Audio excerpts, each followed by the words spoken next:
What are dependent clauses? Hi, I'm Mr. Santa. I made a video called Subject and Predicate in which I explained the two things you must have to write a grammatically complete sentence, a subject and a predicate. But that's just the start. Once you have a complete sentence, like this one, you can start to dress it up with all kinds of ornaments. And remember, you probably already do this every day in ordinary speech, but just don't know what it is you're doing exactly. I'm here to give you the words to identify what it is you're already doing. To begin with, another way to say complete sentence is independent clause. This here is an independent clause because it's a complete sentence that stands all on its own without depending on anything else. It's like a bicycle that doesn't need anything else to work, so it's independent. But you can add things to a bike if you want, like a basket, a horn, a headlight, a tire pump, a saddlebag, rear view mirrors, or this baby trailer.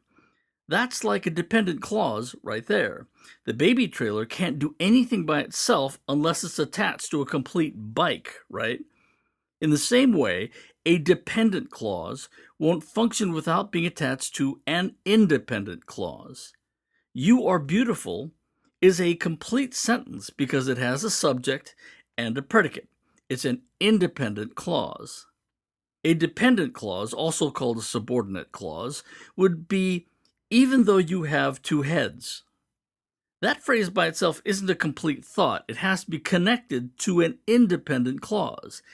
Even though you have two heads, you're beautiful. You see how the second part can stand on its own, but the first part can't? That's what makes the first part dependent on the second part. Or how about this one? You're beautiful because you care about others.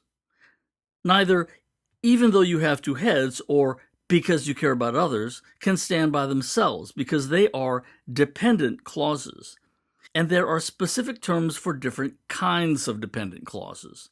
For example, both of these examples are called adverbial clauses because they say something about how, when, why, or under what conditions the verb was done. That's what adverbs do. Because you care about others explains why you are beautiful, are being the verb. Even though you have two heads qualifies the statement that you are beautiful. In an adjective clause, you add words that describe the subject or predicate, like you, who are tall, dark, and slightly confused, are beautiful. Another adjective-dependent clause is the lasagna, which was so layered and cheesy it resembled a geological survey of the Alps, was beautiful. That long phrase in the middle describes the noun lasagna. There's also something called a noun-dependent clause. For this one, I have to swap out the pronoun you. What the dog did was beautiful. In this one, what the dog did is the dependent clause. Note that what the dog did has a noun and a verb, and the whole phrase functions as a noun in the sentence that is attached to the predicate, was beautiful. For this one, unfortunately, the explanation is way more complicated than what the thing actually is.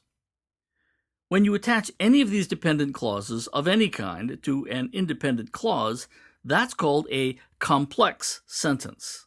You see, you probably use complex sentences every time you open your mouth. You just didn't know they were called that. Okay, now here's something similar that is not a dependent clause. You can connect two completely independent clauses if you connect them with a conjunction like and, but, or because. The term for that is compound sentence. You're beautiful, but you smell like old cheese. Or you're beautiful and you have lots of money. Or you are beautiful because you have very symmetrical facial features. Note, if there's someone you're romantically interested in, don't say any of these things. Now, you who are watching this video that was made just for you now know about dependent clauses. Okay, enjoy hanging ornaments.